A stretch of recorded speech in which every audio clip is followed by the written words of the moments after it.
We next have a staff update on Forever Chemicals. Jared Cabral, our Public Works Director, and Emily Beebe, our Health and Conservation Agent. Lay it on us. Thank you, Madam Chair. Chair Cabral, DPW Director. Thank you. I'm Emily Beebe, Health and Conservation Agent. It's nice to be with you folks this evening. So to get started, last week I provided an update to the Board of Health, an annual update for the transfer station.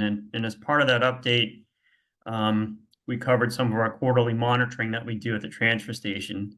And this year we had budgeted for PFAS testing from our well sites. So from that, we did detect PFAS in 2 of our wells. We have determined groundwater flow heads east from the transfer station towards Collins Road and South Pamet Road. Both wells were above drinking water limits. The highest amount of PFAS was discovered closer to the transfer station in the area of the cell tower, and another sampling was taken a few hundred feet away from that site east of the cell tower.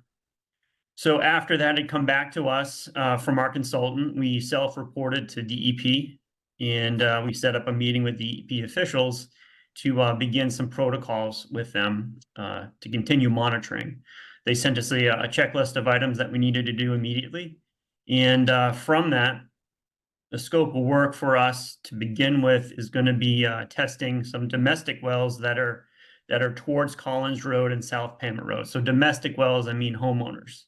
There's 3 houses that Emily's office had sent letters to get the permission to be able to do some of that testing. And from that, we'll start to take samples from our 12 transfer station wells. So as we work our way back towards the transfer station from Collins Road and South Pamet Road, sampling our wells to kind of locate where that PFAS plume is in the transfer station area. I do want to note that PFAS testing isn't mandated by DEP yet. There are some landfills and transfer station sites in the state that do have mandated PFAS testing. We do not. We wanted to get ahead of this, and about a year ago or FY21, I had budgeted for the PFAS testing simply because it's a landfill. PFAS is most likely going to be there, so the faster you get out ahead of this, the faster you can react to what we have there. It's also a site where we had septic pits years ago at the transfer station, and they happen to be located to a pretty close proximity to one of these monitoring wells that we have that had tested above drinking water limits for PFAS.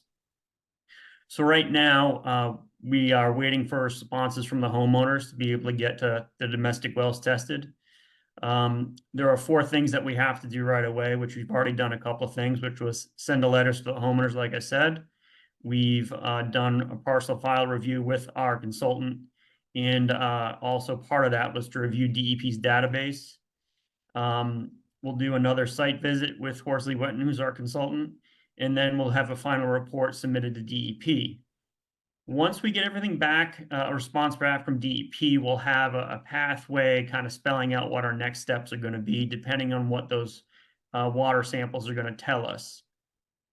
For the transfer station, that's really all I've got for right now. We do plan on an update for the Board of Health in 6 or 7 weeks or so, depending on how fast our consultant and his team can get through the testing that we have to do and how fast DEP gets back to us. We do email with DEP now, just letting them know where we're at. They have allowed us to forego the rest of this year's required monitoring that we do quarterly in order to get the PFAS testing done first. So we'll catch up next year on this year's monitoring, and we'll kind of go from there. They understand that we went and took initiative to get this done on our own, and they were delightfully surprised that we were doing it. John just has a question before you go, Emily. Madam Chair, I'll wait until Emily's done. She'll probably answer it. Okay. All right, Emily. Yeah, I just wanted to provide a little bit of context for PFAS, or these, forever chemicals as they are also known as. Um, in 2020, the DEP developed an MCL, max contaminant level, for PFAS in drinking water. That standard, once that was established, that became a requirement for testing for drinking water wells, public drinking water wells. So though it is not required at transfer stations, or at this time, it is required in other arenas where we are looking for PFAS. And generally speaking, where you look for it, you find it because it has become, ubiquitous in the environment because of the sources of PFAS. So these forever chemicals, so to speak, are present in, well, they're measured in very, very precise, very small concentrations in drinking water, and then reported out based on the MCL in effort to really manage our dosage, human dosage, over a lifespan because of how many products contain PFAS, right? So we've heard about the fire retardant use of these chemicals with firefighting foams, and that's one of the, I think, probably most publicized um, use of the compounds. Also, nonstick, anything nonstick, like a nonstick pan. And so, as you can kind of gather, whether it's through your laundry, for your clothes, they're also stain resistant uses for PFAS. So it's in carpeting. So it's in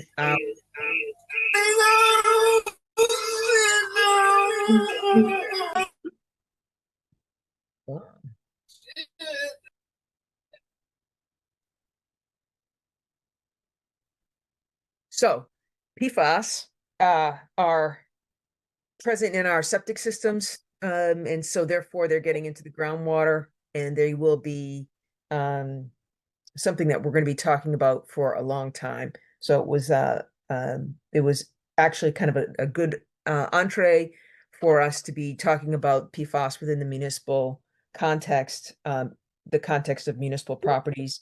Um, so I just kind of wanted to contextualize that for you a little bit as far as um, how many other entities are testing for PFAS. So we have non-community public water supply wells for restaurants and motels and hotels that are not on the public water supply for Provincetown.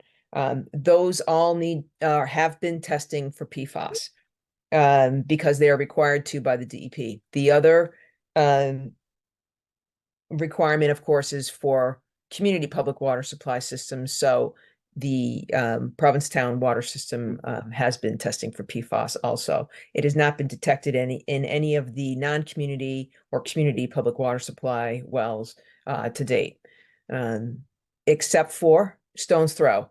Stone's Throw did test positive for PFAS in concentrations that a couple of times did exceed the MCL, so they fell into a and not enforcement because they've been working with the DEP, but basically they fell into a new regulatory category with the DEP.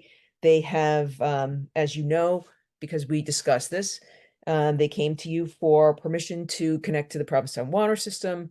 They had all their approvals in place, but simultaneously were looking into treatment. What is treatment? For PFAS, it's removal. It's a filtration process that happens with either activated carbon, or there's a resin, like a bead, that is a filter that the water can be, passes through, and the PFAS remains on the resin. So they're going to basically, they've been approved by the DEP to use to have a pilot of as a resin removal system. And they are going in that direction now. They have numerous, I call them points of use filters, people's kitchens within their condominium complex. and having treatment. The entire system is where they're going. So just anticipating that folks have been hearing about Stone's Throw. The DEP did an investigation. We don't have the results yet as far as what the source of the PFAS was for Stone's Throw, but it was not the site itself. So that is all I have for now, but can certainly answer questions. And I hope I answered what John's was. Doesn't look like it though. John, your question? Thanks, Madam Chair. Emily, it's a question I asked during the meeting. We had the health board meeting related to exactly where is this discovery over which of our water resources and in which direction is it flowing? And is our neighbor up to date on this as well? Let's see. Yes, our neighbor's up to date on this. This is not in the Pamet lens. It's in the Chequesset lens. It's on the south shore of the Pamet River, and the northern part of the Chequesset lens. And it is groundwater flow is basically going towards the Pamet. It's going towards the east and the northeast. Thank you, Emily. Thanks, Madam Chair.